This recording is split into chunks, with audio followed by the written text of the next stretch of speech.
Okay, Vince, are you ready for some rapid fire? Ooh, is it time already? Rapid fire time. Let's It go. is. So we've been saving this, and I'm kind of surprised. I know you guys talked about it in the earlier show today, but I'm kind of surprised nobody's brought this one up. Fill in the blank.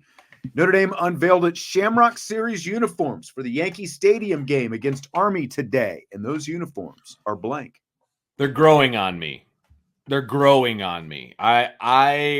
My initial take on the uniforms was I did not like them because they were just so different. They're just so different. The numbers are gigantic. They got that gothic look to them. They're shiny, which is something Notre Dame has never done before. Other teams have, gone down that path, gotten the shiny number, like Oregon, places like that. They've gone off the rails, that kind of stuff. So at first I was like, I don't know. But the more and more I look at them, especially the still shot. So obviously the first time I saw it was in the video.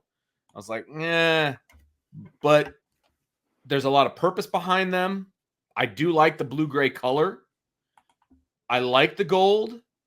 I think it's going to look really good at night under the lights. I do. I think it's going to really be a lot shine. of popping, a lot of sparkles popping out there. It really will. So they're growing on me. They're growing, and they're very simple. The one critique I've had in the past on other uniforms is it's just too much. There's too much has gone into it. Mm-hmm. These are simple. Outside of the metallic numbers, they're very, very simple, which I appreciate as a Notre Dame fan.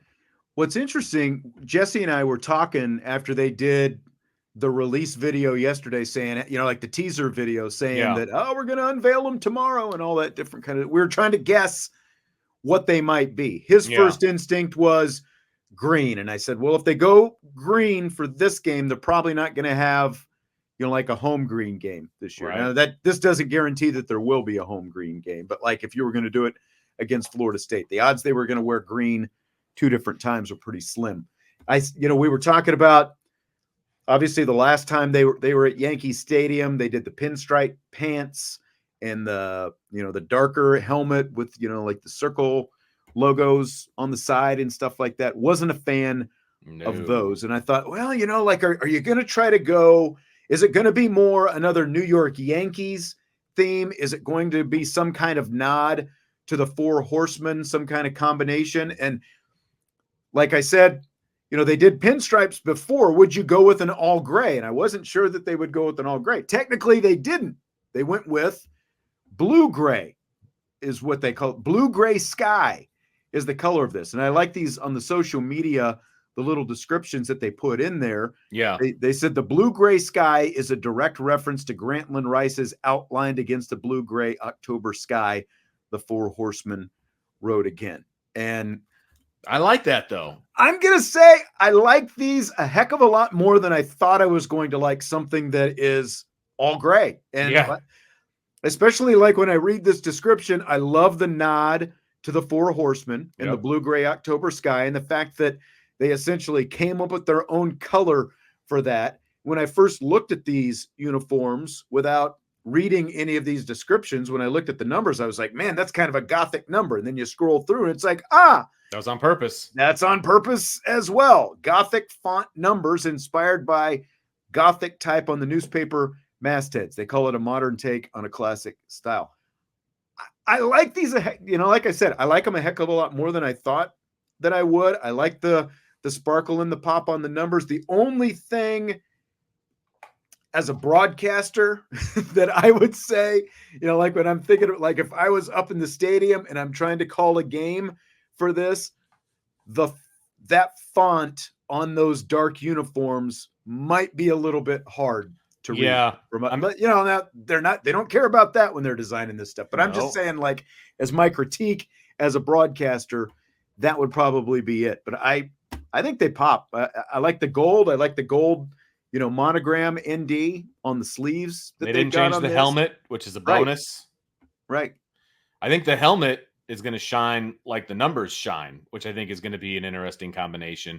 And I am curious to see how they play at night from far away on TV. You know what I mean? I am interested to see what that looks like. Brian was interested to know like what the numbers feel like. Are they stiff? Are they more like what is that? You know what I mean? Oh yeah, like because of it's obviously some kind of vinyl sort of it's something, yeah. And they're raised up Are as they well. heavy? Yeah. Are they, how does it feel as part of a uniform? You Right. know, I am curious. I would be curious to see that. Now, I do like the interlocking ND, the monogram. Yeah. And I like think you that's can see cool. kind of the 3 dimensions Yeah, I think that's that cool. has on that sleeve right there. I think that's pretty sharp looking. Yeah. So I mean, look, it's different. It's definitely different. No two ways about that. I think this is funny. Andrew says the description is better than the jersey. Well, I think like especially, we can't with the videos and stuff like that. We're just showing the still shots. But like when you see them in full wearing them, again, I think they look a lot better. Look a ton better than I thought an all gray uniform. These are not the worst Shamrock Series uniforms that they have had. Not even close. Concur. Not the even San close. Antonio ones, I think, would probably be at the bottom of my Which ones were those? Those were green, and they had I can't remember exactly all the details about them, but I know that they were green. I didn't care for the pinstriped uniforms. No, me neither. There was an all green they wore a few years ago as well that didn't look nearly as good as the all green stuff that they were. Obviously, last year Ohio State wasn't a Shamrock Series, but I'm just saying in comparison to that all green, those all greens didn't weren't quite as good looking. I didn't think. Olive green is the ones that they wore in San Antonio.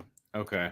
And they had kind of, like it seemed like there was something similar. You remember to the somebody like Gaelic knots or whatever that they had last year when they went to Ireland on the blue. But see, those were simple uniforms. too. You know what I mean? Like they didn't.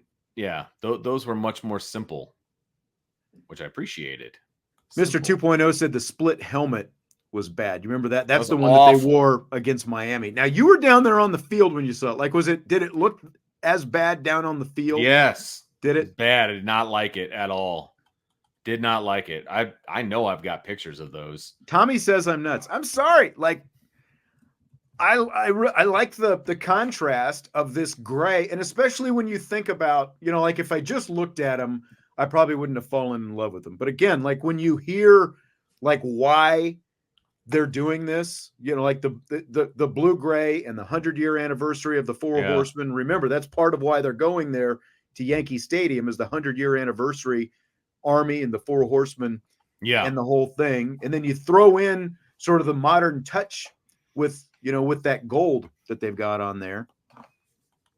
They look, again, I never would have thought that I would like a uniform that looks like this, but I don't think it looks that bad. It's like I said, it is growing on me. It is. Yeah. My favorite ones now, and this is not just because of where they played the game, but when they played in Arlington against Arizona State, they were the all white uniforms and they had the Shamrock on the helmet as well, if you remember those. And I like the all white ones when they played in Vegas too. Yeah, those were good looking uniforms as well. Now they did, they used the Wolf of Wall Street theme both in the teaser. Can we talk about this? We can talk about this because I am curious as to your opinion on the whole video and the selection of Wolf of Wall Street in the first place. Are you going to get up on some kind of soapbox and like you're going to, like pound the table about the ills of the Wolf of Wall Street or what? What are you going to do here? Look, it's an interesting choice. I would say the execution was extremely poor. How about that? Man. It was horrible. The video was horrible.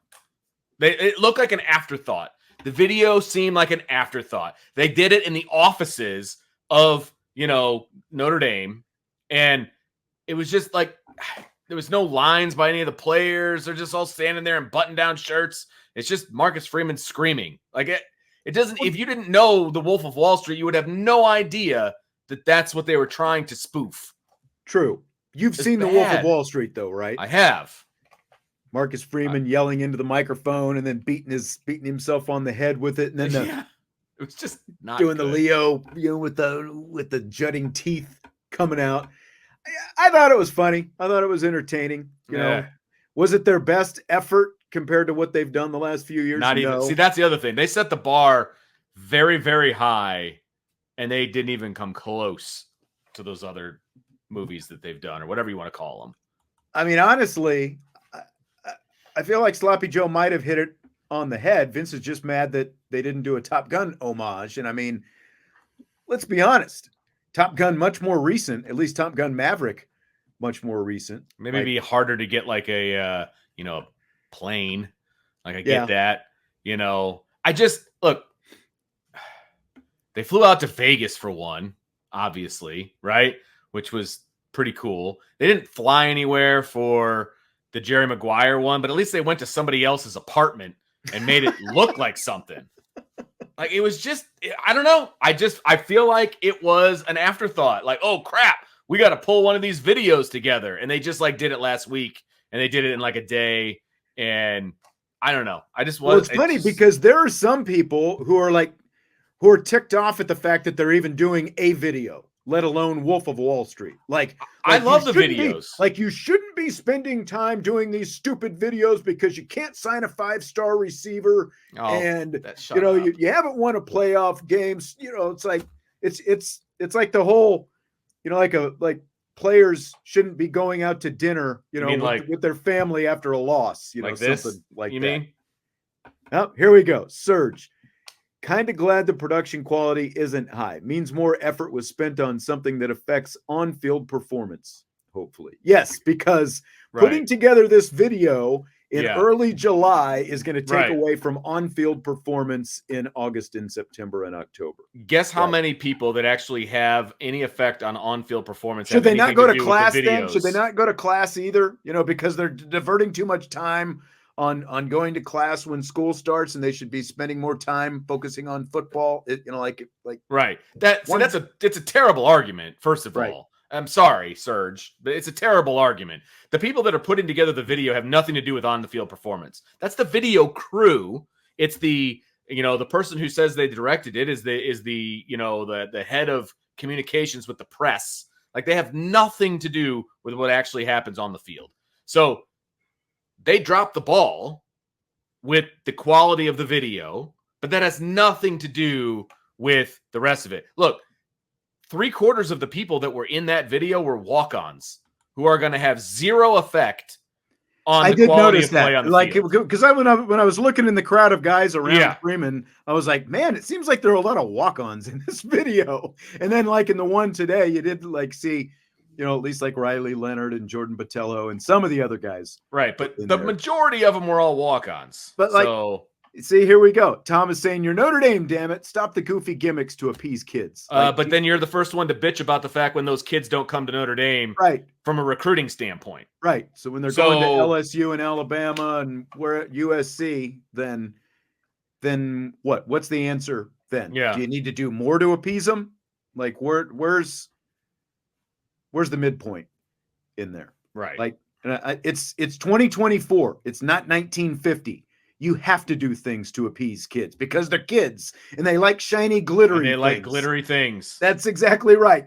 I have a kid who likes shiny, glittery things when he was that age and he was being recruited. And I'm sure that Dylan likes shiny, glittery things on his recruitment trail as well. 100%. And I can tell you right now, if you go on Twitter, and the people that are bitching probably don't even have Twitter, but if you go on Twitter and you look at the recruits, they freaking love these jerseys. At the end of the day, that's all that matters, man. That's all that matters. So just saying, you got to understand what 15, 16, 17-year-old kids like, and you also have to understand what 18 to 23-year-old kids like, and they like it. Would you rather have Wolf of Wall Street and hangover videos, or would you rather have BK trying to dance in the little circular thing? I'll take the videos. I'll take the videos. Yeah, and ride a mechanical bull. That's right. I'll take Marcus Freeman doing Leo for 100, please, Alex. Okay, so Vince, Notre Dame rolled out a show on YouTube this week called The Irish Are Home. It's a behind-the-scenes look at their game in Dublin from last year. Of course, their season opener when they played Navy over in Dublin. What's the biggest thing you learned or took away from this video? It was a good video. The release of it, I'm not exactly sure why it took them 11 months to release it. It seems odd. Thought the same thing. Okay, so that was one of my biggest takeaways. As far as what I learned, obviously I wasn't there. So I knew, when they do these Shamrock Series type games, they try to make it like a home game, and they try to have pep rallies, and they try to basically transform whatever area that they're in into a Notre Dame centered area, right? I guess I didn't realize how much they kind of took over the town, hanging the big banners and renaming Dame Street, Notre Dame Street, and that kind of stuff. I was also a little surprised that the Notre Dame people were surprised at how many people showed up at that stuff. Like, why are you surprised? When literally, weren't there like 20,000, right. I don't even, probably more than that. Yeah. Like literally thousands of people had booked their flights, Correct. We're going like over there. Yeah. So that was a little like, oh, we were so surprised that so many people showed up. Really? Really? To see the Irish in Ireland. Yeah, exactly. But isn't that why you went there? Yeah. I mean, it was a cool video. I enjoyed it. I mean, it was 28 minutes and it went by pretty fast, to be honest with you. And the quality was really good. And so if that's any kind of indication as to what like the behind the scenes videos will be like moving forward, then I'm on board. Yeah. First off, great production value. I thought, like it was a well done, well put together, all that kind of stuff. Well shot, looked good, all those different things. Not going to quibble with that. Like you, I was a little bit curious as to why it took 11 months, to put this out. Like, that was weird. Why wasn't this something you did, like back in the spring, maybe when nothing was going on, right, or whatever, or I don't know, a couple of weeks after it happened. Yeah. Yeah, exactly. Like the biggest thing I learned is because it was their home game, like they literally had to physically pack everything that you need to host a home football game and take it to Ireland, because obviously they don't usually play football over there in that stadium. So, like whether it was the PA announcer or the sideline measuring sticks, they had to take the play clocks to go over there as well. Like all this different stuff they had to take over there. Everything that basically you take for granted when you're putting on, a football game. Now, all that said, again, well done video and all that kind of stuff. It was kind of a mix between an infomercial for Notre Dame and an infomercial, like for Ireland as well, for that matter. Like I'm sure the shillelagh guy is going to see a spike in business after everyone, learned like the guy who lives in Shillelagh, Ireland is making the shillelaghs, custom made, that one that the mayor of Dublin gave to the captains and all that stuff. I did not know that shillelaghs were used to beat the crap out of people. Yeah. Didn't know that either. It's a war stick combination walking stick and war stick. But it's like, how many times did Marcus Freeman say, well, we can use this when we're recruiting, we can tell recruits we're going to Ireland, or somewhere. Okay. It's it's like Ron Paulus reminded us that he used to play quarterback at Notre Dame as well. It's okay, but again, it was a little bit.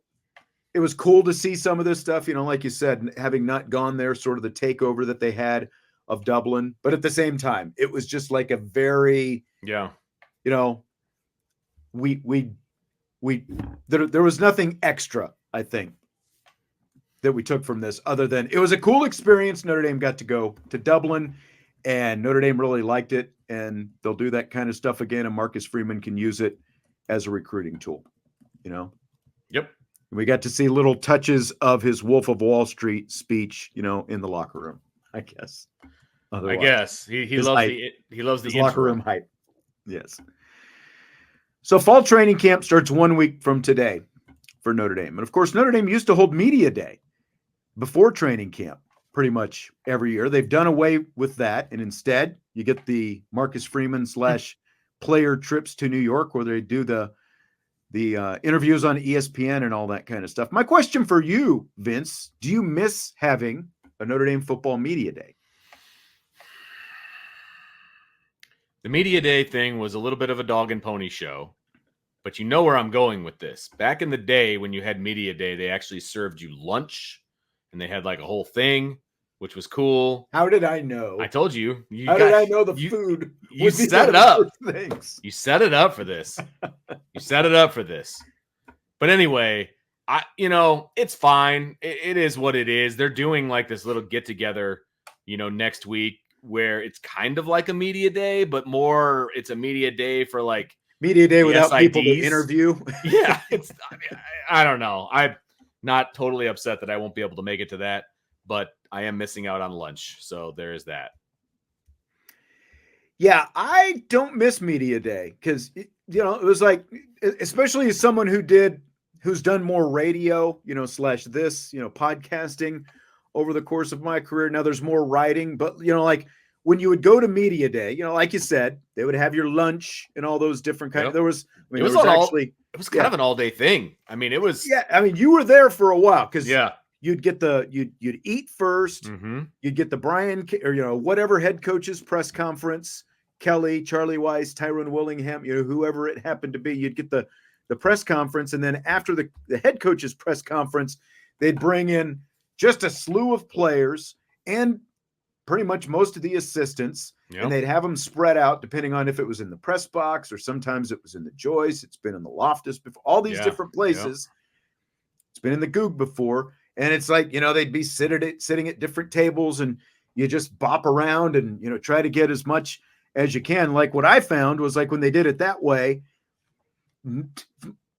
most of what you got that day was completely useless. Yes. Like a week later, like, especially Correct. If you weren't a writer and you were there asking, specific things that you were going to write about. Like, I think that it is much more useful just to get to talk to Marcus Freeman early on. You get to go to these practices.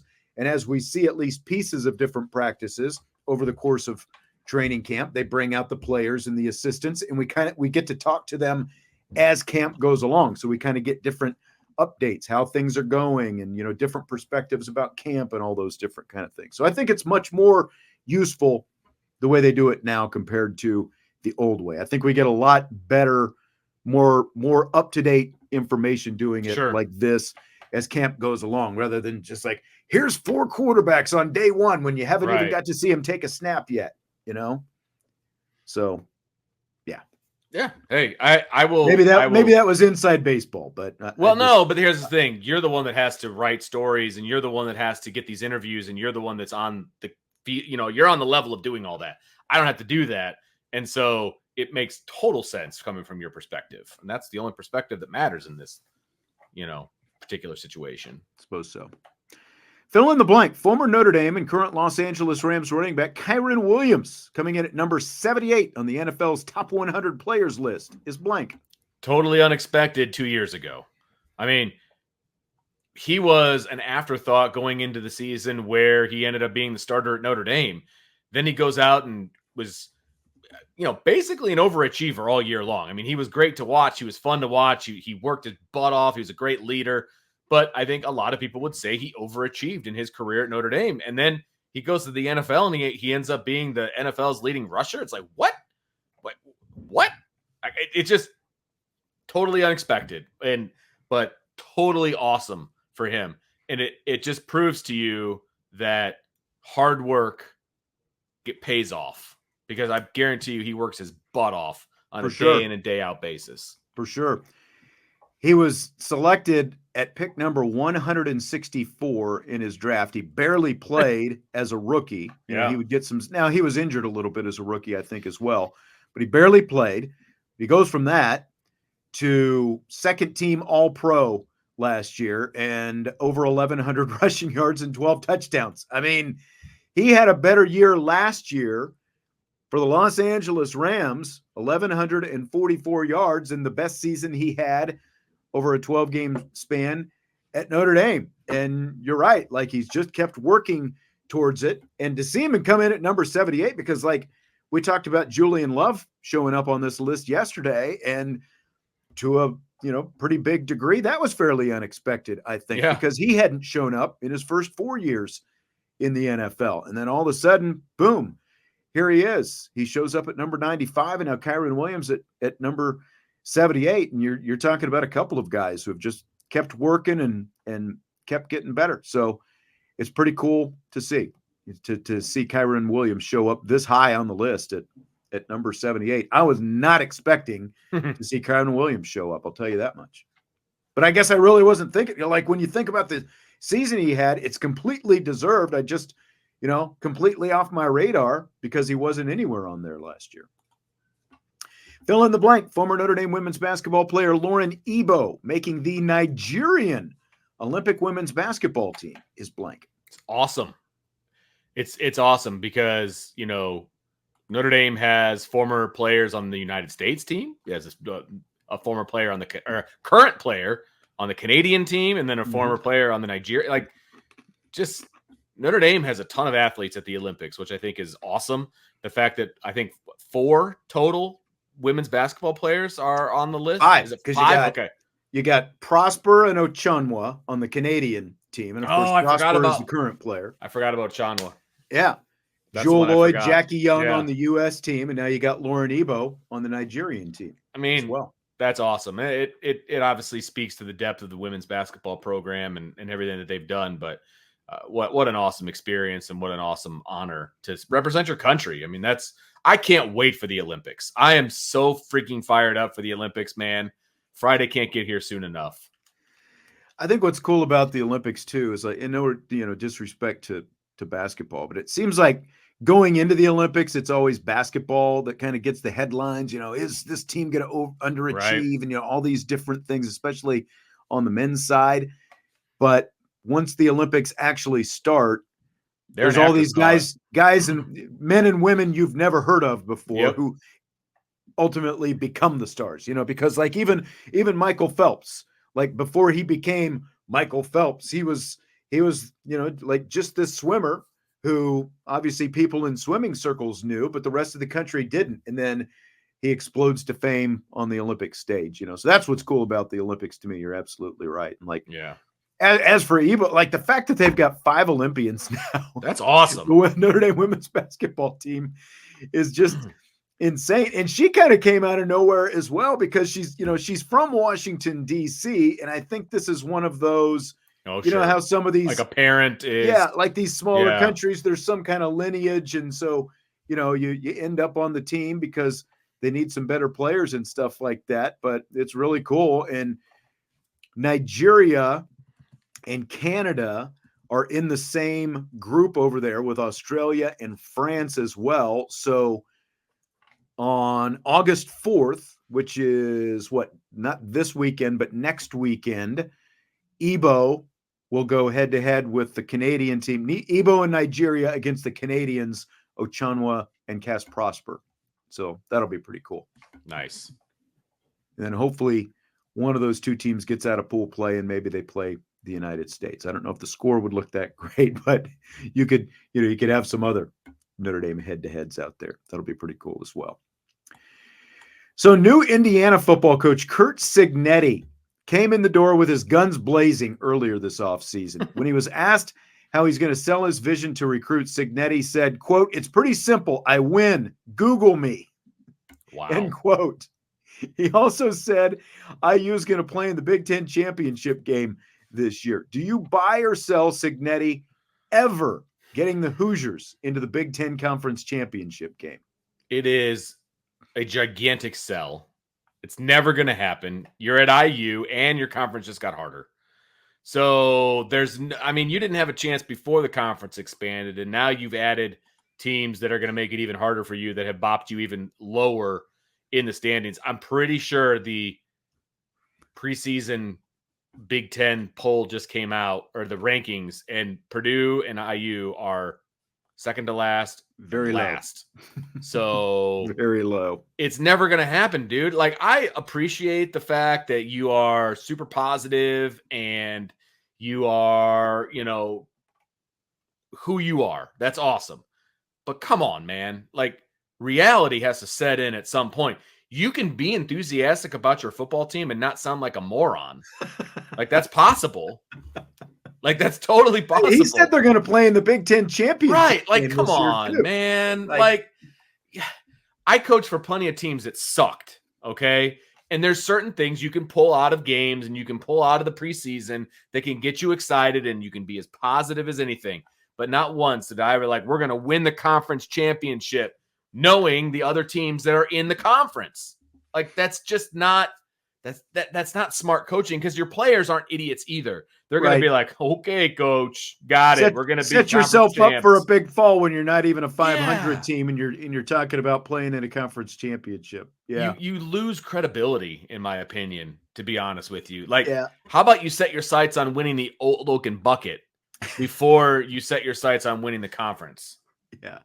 I like the confidence. Yeah. But again, like, it's like just shy of decided schematic advantage and all that kind of stuff. Like, Cignetti won a lot of games at James Madison. They were 11-1 last season. He won 52 games and only lost 9 times in 5 years at James Madison. But the Big Ten is a lot different than what he played at James Madison, especially if you're Indiana. I mean, we've seen this before. Like, if you're at Indiana and you even win 8 games, they're throwing parades for you down there in Bloomington, especially if one of those 8 wins is against Purdue. But yes, this is big boy Big Ten now. Because like you said, in addition to to get into the Big Ten championship game, that means he's going to finish ahead of one of Ohio State, Penn State, Michigan, USC, even Iowa or Wisconsin. Yeah. Are you kidding me? Come on, man. Like, you're just embarrassing yourself is what you're doing. Yeah, exactly. So we had a little Top Gun come out earlier in the show. Glenn Powell, who of course played Hangman in Top Gun Maverick, was asked in a recent podcast interview when filming for Top Gun 3 begins. His answer, I have a date. When he was asked if he could give more details, he said, absolutely not. So Vince, you punk. Top Gun 3 is happening. It's going forward. And you fill blank. I feel conflicted. I feel conflicted about it. Top Gun was a great movie. Maverick was a better movie. Can you do better? I think that's setting the bar awfully high, and I don't think they're going to be able to reach it. And I just feel like there's certain times when you should just leave it alone. Just leave well enough alone. And they're not doing that. Like, you can't have Iceman in it, obviously. Yeah, he's dead now. Right? Obviously, Goose isn't going to be. He wasn't in the second one. There's just... Well, Goose was dead, too. I know. I'm just saying, like, you can't keep going back to the well. And I feel like this is one too many trips back to the well. And but I will say, I thought making a second one was a mistake. And I was dead wrong. It was amazing. They pulled it off. It's one of the best sequels ever. It was amazing. In both of our opinions. We love the sequel. But a third one, this close to the second one? I know. And that's unless they had another screenplay ready to go, or, wrote it, as the first one is being produced as a just in case. You're right. You know what I mean? Like, unless they had something in the can already in case Maverick turned out to be what it turned out to be. Like, I just see a very high risk, very high chance for schmaltz and, just very cliche. And it's just, like you said, you can only go back to the well so many times. I'm not, I don't know. Like, even where they take this story, I don't know. Like, what we do know, there's very few details. So Glenn Powell has said he's got a filming date, and Tom Cruise is obviously going to be in it, and Miles Teller, I'm trying to think of what was his handle, Rooster. He's going to be in it as well. So those are the only 3 that I've seen confirmed so far. But I'm not overly optimistic because of all the things. I just think that with this quick a turnaround, I think that the odds are very high for just some very trite, storylines to come our way in this third one. Is the Admiral's daughter going to be in it? Haven't seen anything about that yet. Okay. Penny? Yeah, Don't Penny. know. She needs to be in it. She does. She does. But still, I don't know how I feel about it. I'll go see it, but I don't know how I feel about it. Oh, I'll see it as well. Yeah. But you're absolutely right. Like, what's the next movie you're gonna go see? I'm thinking about Twisters, actually. Yes, it's a like, big one on my list. Speaking of Glenn Powell, he's in everything, by the way. I know. He is in like multiple Netflix movies. He's in Twisters. Tom Cruise made him a star. Man, that like catapulted his career ever since then. Unbelievable. Unbelievable. I mean, he's scooping up everything he can while he can. Good for him. I don't blame him. Good for him. I don't blame him. Yeah. I know. So that'll probably be the next one. I've heard pretty good reviews about it. As have I. Yep. The movie about that has Josh Hartnett in it, the M. Night Shyamalan movie, looks fairly interesting. Josh Hartnett is like a serial killer. I don't know. It looks interesting. It's not usually my my deal, but it looks decent. Tommy Gunn says Gladiator 2, but that one doesn't come out until like November, right? Yeah. So I can't even get excited about that. It's too far away. That's a football season away. Yeah, no kidding. You know what I mean? Like, seriously. That's a long time away from now. All right. Well, that's going to do it for today. Appreciate you stopping in and hanging out for the show. Again, no shows, no evening shows, no 5 o'clock shows the next couple of days. Monday will be our next show because we're all going to be out and about in some different places over the next few days. So have a great extended weekend. Of course, Brian will be here the next few days. Are you in with Brian tomorrow afternoon? You know it. Okay. You know it. Vince will be here for that. So until then, I will talk to you next Monday. I'll give you the report from Cincinnati. Nice. Hit the like button before you leave, and we will talk to you then on IB Nation Sports Talk.